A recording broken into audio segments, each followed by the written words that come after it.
Assalamualaikum warahmatullahi wabarakatuh. Halo guys, welcome back to my channel. Kembali lagi bersama aku dan halo semuanya. Perkenalkan, nama saya Zulfa Sumayatul Ulia. NIM saya 2402011081. Saya dari kelas Sistem Informasi A. Oke guys, jadi pada video kali ini saya akan membahas tentang materi pemahaman elemen, atribut, dan penanda tag pada HTML beserta video praktikumnya. Jadi simak video ini sampai akhir ya teman-teman, selamat menyaksikan. Yang pertama ada konsep dasar HTML. Dalam membangun sebuah halaman web terdapat 3 komponen utama yang saling berkaitan. Yang pertama ada tag penanda. Apa sih tag itu? Tag adalah simbol atau kode instruksi yang digunakan untuk membuka dan menutup elemen HTML. Tag ditulis menggunakan kurung siku, seperti ini. Contohnya, tag H1 judul, tag garis miring H1 penutup.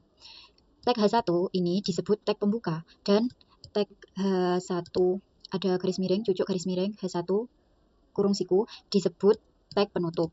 Yang kedua ada elemen. Elemen adalah satu kesatuan utuh yang terdiri dari tag pembuka, isi, dan tag penutup. Contohnya ada tag TD, nama mahasiswa, dan garis miring TD. Penjelasan, TD adalah tag pembuka. Nama mahasiswa ini adalah isi atau kontennya. Dan cucuk garis miring TD tutup adalah tag penutup. Keseluruhan kode ini disebut elemen paragraf. Yang ketiga ada atribut. Atribut adalah informasi tambahan yang diletakkan dalam tag pembuka untuk mengatur perilaku atau memberikan identitas pada elemen. Contohnya, tag pembuka input, type sama dengan text, name sama dengan nim. Type sama dengan text adalah atribut untuk menentukan jenis input. Kalau name sama dengan nim, ini adalah atribut identitas untuk pengolahan data.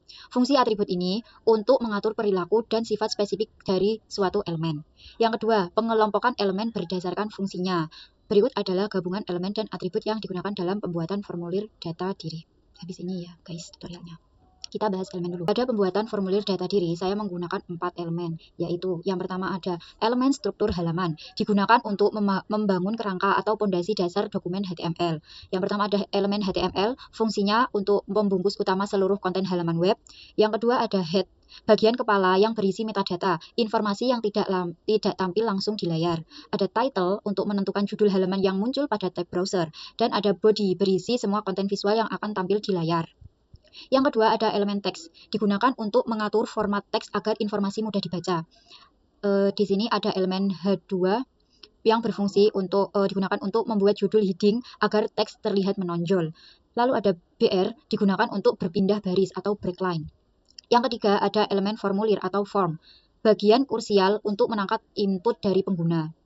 Ada elemen form, fungsinya wadah untuk membuat formulir input. Atribut utamanya ada method sama dengan post, cara pengiriman data.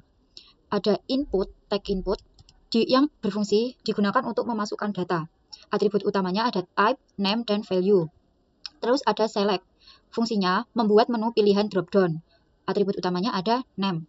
Lalu ada option, yang berfungsi untuk menentukan isi atau item di dalam drop-down. Isinya itu apa aja gitu ya. Atribut utamanya ada value. Terus ada elemen text area yang berfungsi digunakan untuk menginput teks yang panjang atau alamat. Atribut utamanya ada name.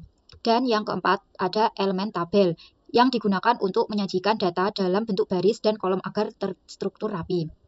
Elemennya itu ada apa aja? Ada elemen tabel yang berfungsi sebagai elemen utama untuk menciptakan tabel. Terus ada tr yang berfungsi menentukan baris atau table row dalam tabel row. Terus ada elemen th yang berfungsi untuk menentukan judul kolom atau tabel header yang biasanya tercetak tebal judulnya gitu ya guys. Terus ada td, menentukan isi data atau tabel data di dalam sel tabel. Setelah kita membahas pemahaman secara teori tentang elemen, atribut, dan penanda tag pada HTML, sekarang kita akan membuat atau praktikumnya. Oke, jadi yang pertama kita akan membuat database-nya. Kalian pastikan sudah mempunyai aplikasi ini, XMPP. Kalian klik start, lalu klik admin. Nah, di sini kalian silakan membuat database, yaitu DB mahasiswa. Yang isinya isi tabelnya di sini ada mahasiswa. Dan struktur tabelnya itu ada apa aja sih Kak? Ada NIM, nama MHS, prodi, alamat, jenis kelamin, dan nomor HP. Setelah kalian sudah membuat database-nya, setelah kalian membuat database-nya di localhost, kalian buat folder di Windows C, SSD, XMPP, htdocs. Nah, di sini saya membuat folder bernama tugas web. Lalu setelah itu kalian silahkan masuk ke Dreamweaver. Karena saya sudah punya, jadi saya tinggal file open tugas web tadi ya yang udah kalian buat foldernya, terus di sini. Nah, di sini kalian silahkan masukkan codingan kalian. Kan tadi saya sudah membahas tentang elemen-elemen. Sekarang mari kita eksekusi di codingan ini. Nah, yang pertama ada elemen struktur halaman. Ada apa aja sih, Kak? Ada tag HTML, head, title, dan tag body. Ini adalah fondasi dasar agar file bisa dibaca oleh browser sebagai dokumen web. Fungsinya apa? Untuk membangun kerangka halaman dan metadata atau judul tab. Kalau style itu apa sih, Kak? Fungsinya kok nggak disebutin? Nah, kalau style itu fungsinya untuk mempercantik halaman web kalian. Terus yang kedua ada elemen teks. Di sini ada tag H2, input data mahasiswa, dan tag penutup garis miring H2. Fungsinya untuk apa? Yang digunakan untuk menampilkan judul utama agar pengguna tahu tujuan halaman ini apa, atau yang memberi judul dan informasi tertulis. Terus yang ketiga ada elemen formulir atau form beserta atributnya. Nah, di sini ini adalah bagian yang paling banyak menggunakan gabungan elemen dan atribut untuk menangkap data mahasiswa. Ada apa aja sih, Kak, emangnya? Kok banyak banget? Nah, yang pertama ada elemen form. Ini adalah wadah utama input. Atributnya ada apa aja, Kak? Ada atribut action. Ini fungsinya untuk menentukan tujuan pengiriman data. Terus ada atribut method sama dengan post yang berfungsi untuk cara pengiriman data ke server agar aman dan rapi. Terus ada elemen input. Nah, di sini ada elemen input yang digunakan untuk menginput atau memasukkan NIM, nama, jenis kelamin, dan nomor HP. Atributnya ada apa aja, Kak? Ada type. Type ini fungsinya untuk menentukan jenis input. Input apa sih? Kayak type number, ini untuk memasukkan NIM. Terus ada type text, ini untuk memasukkan nama atau nama mahasiswa. Terus di sini ada type radio yang digunakan untuk memasukkan jenis kelamin. Nah, di sini jenis kelamin ada dua, yaitu laki-laki dan perempuan. Terus ada type text, ini digunakan untuk menginput nomor HP kalian. Terus atribut name ini fungsinya adalah identitas unik agar data bisa dibaca oleh sistem. Misalnya name sama dengan NIM, terus name sama dengan nama MHS. Terus ada elemen apa lagi, Kak? Kan katanya banyak. Nah, di sini ada elemen select and option.